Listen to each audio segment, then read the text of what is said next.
Good morning बच्चों। ये chapter light के पेज नंबर 194 का क्वेश्चन 3 है।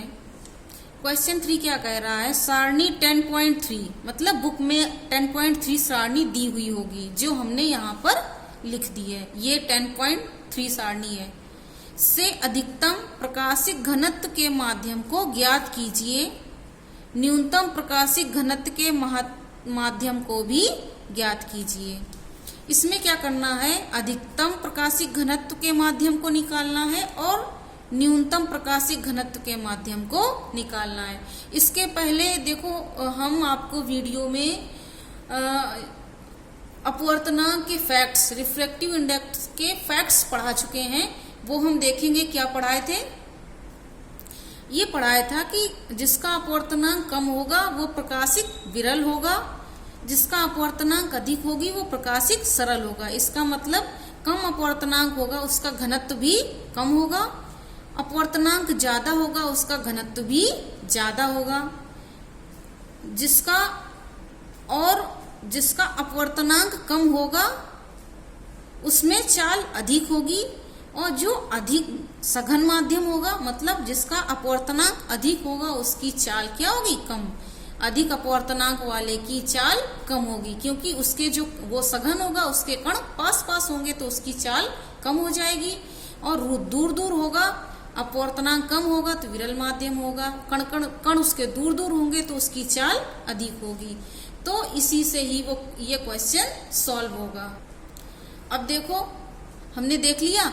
अब हम देखते हैं कि इसमें अपवर्तनांक सबसे कम किसका है? वायु का 1.003, और सबसे ज्यादा अपवर्तनांक किसका है? हीरे का 2.42। तो क्या इसमें क्या है? जो अधिकतम प्रकाशिक घनत्व का माध्यम कौन सा हो गया? हीरा। और न्यूनतम प्रकाशिक घनत्व का माध्यम कौन सा हो गया? वायु, है ना? तो हम इसमें लिख देंगे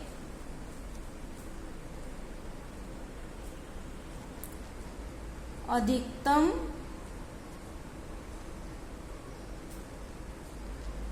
प्रकाशिक घनत्व का माध्यम क्या है? हीरा। जिसका अपवर्तनांक कितना है? 2.42। अब न्यूनतम प्रकाशिक घनत्व का माध्यम क्या है? वायु। जिसका अपवर्तनांक कितना है? 1.0003। अब देखो, इसी का एक दूसरा क्वेश्चन है, क्वेश्चन नंबर 4। अब देखो क्वेश्चन नंबर 4 वो भी इसी सारणी पर डिपेंड है। क्वेश्चन नंबर 4 क्या कह रहा है? आपको केरोसिन, तारपीन का तेल तथा जल दिए गए हैं। कौन कौन सी चीजें दी गई हैं इस सारणी में? देखो क्या दिया गया? केरोसिन, तारपीन का तेल और जल। इसमें से किसमें प्रकाश सबसे तीव्र गति से चलता है? सारणी 10.3 में दिए गए आंकड़ों का उपयोग कीजिए। इस सारणी का उपयोग करके बताना है कि प्रकाश की चाल सबसे अधिक किसमें है। तो जिसका अपवर्तनांक सबसे कम होगा, इसका मतलब वो विरल माध्यम होगा, तो उसकी चाल सबसे अधिक किसमें होगी? विरल माध्यम में। तो हमें क्या दिया गया है? अब केरोसिन, तारपीन का तेल और जल, इन सब में देखो अपवर्तनांक सबसे कम किसका है? ये केरोसिन है, इसका 1.44 है। अब हम यहाँ पर लिख लेंगे जल का कितना है?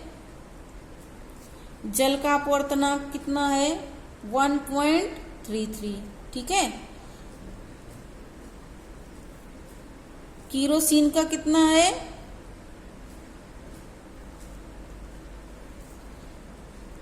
1.44। और किसका दिया गया है?